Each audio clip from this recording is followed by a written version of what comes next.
Normalmente as pessoas acreditam, né, que o Pilates que tenha que ser no estúdio, e na realidade não é só assim, mas eu já vou começar a falar com esse público, né, com essas pessoas que já trabalham dentro de um estúdio.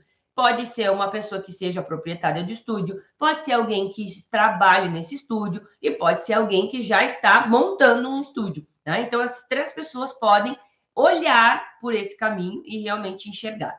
Por que que realmente você pode gerar renda extra, né, dentro de um estúdio com Pilates para adultos? Como Pilates para criança? É meio contraditório, né, quando a gente fala assim, não, mas não é com os adultos que você vai gerar renda extra, é com as crianças. Primeiro ponto que eu quero que você veja é que quando você já tem algo estruturado e alinhado a um público que seja o adulto, quando você abre o leque, quando você dá uma outra oportunidade ou você abre um outro nicho de trabalho, você tem a tendência de trazer mais pessoas ou menos pessoas? Manda um coração aí e escreve aí para mim saber. Mais pessoas. Por quê? Antes, se você vendia somente um determinado produto para um público e agora você começa a vender para mais um público, as chances são que você venda mais, porque você vai ter mais opções, né? Então, imagine você, dentro do estúdio, você já tem lá os seus aparelhos, você já tem lá a sua estrutura, você já tem lá a sua divulgação para um público específico que são os adultos. Quando você enxerga que, ok, eu já tenho os adultos, mas eu tenho vários horários que eu poderia estar trabalhando e eu estou aqui sentada olhando, né? Ou eu estou aqui esperando alguém ligar, alguém fazer alguma coisa para marcar um horário, certo? Esses horários que vocês não têm ninguém, ou que vocês estão, sei lá, estão sem trabalho, é uma grande oportunidade de você começar a trabalhar com um público que possa vir nesse horário. E por que eu estou dizendo que nesse horário é um público que possa vir? Porque normalmente as crianças, tá? As crianças, ou elas estudam pela manhã, ou elas estudam pela tarde. Então, nos dois horários, tanto a manhã quanto a tarde, é um horário que as crianças poderiam estar fazendo algo diferenciado, né, dentro do seu dia a dia. Então, qual é o horário mais recomendado para as crianças? O que é o contrário ao horário que ela está na escola, né? Então, para você, isso se torna bom ou se torna ruim?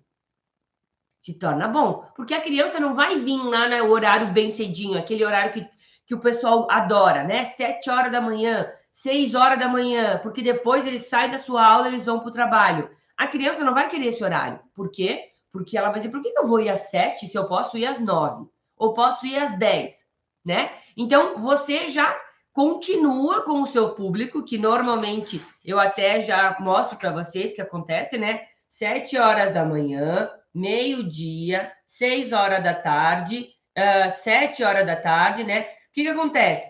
A gente começa lá em cima, 7 horas, né? Ó, tá aqui, 7 horas, depois dá uma baixada, depois ao meio-dia, perto do meio-dia sobe de novo, aí baixa de novo, perto das 6 sobe de novo. A gente tem esses picos, né? De procura, principalmente dentro de um contexto do estúdio. É mais difícil colocar as pessoas no horário da tarde ou da manhã. Por quê? Porque as pessoas normalmente estão trabalhando. Não quer dizer que você não tenha. Muitas vezes você já tem esses alunos, já está com ela cheia, mas mesmo assim você gostaria de ter uma renda a mais. O que você pode estar fazendo? Você pode estar, ou dentro desses horários, né, fazendo uma aula especial só para crianças. Não é misturar adulto com criança, não é fazer uma salada de frutas, não. Adulto é adulto, criança é criança, tá? Então, quando você abre o leque e você começa a trabalhar com criança, você tem que deixar muito claro que o método é só para criança. Não é misturar pai com filho, tio com sobrinha, avô com neto, não é isso. Os adultos permanecem na estrutura que você trabalha. O que eu ensino vocês é trabalhar exclusivamente com crianças. E a criança precisa ser diferenciada, precisa de um método adequado, precisa ser alinhada com as perspectivas dela. Então, como você faz isso? Você pode, muitas vezes, usar esse horário, né, que não tem ninguém, seleciona lá o espaço do solo, que é só o que você vai usar, ou se caso você tem um local maior, você já pode deixar uma sala separada, né, exclusivamente para criança e apresentar, né, para os seus alunos, olha, essa aqui é a sala especial para crianças. Aqui a gente só trabalha com Pilates para criança.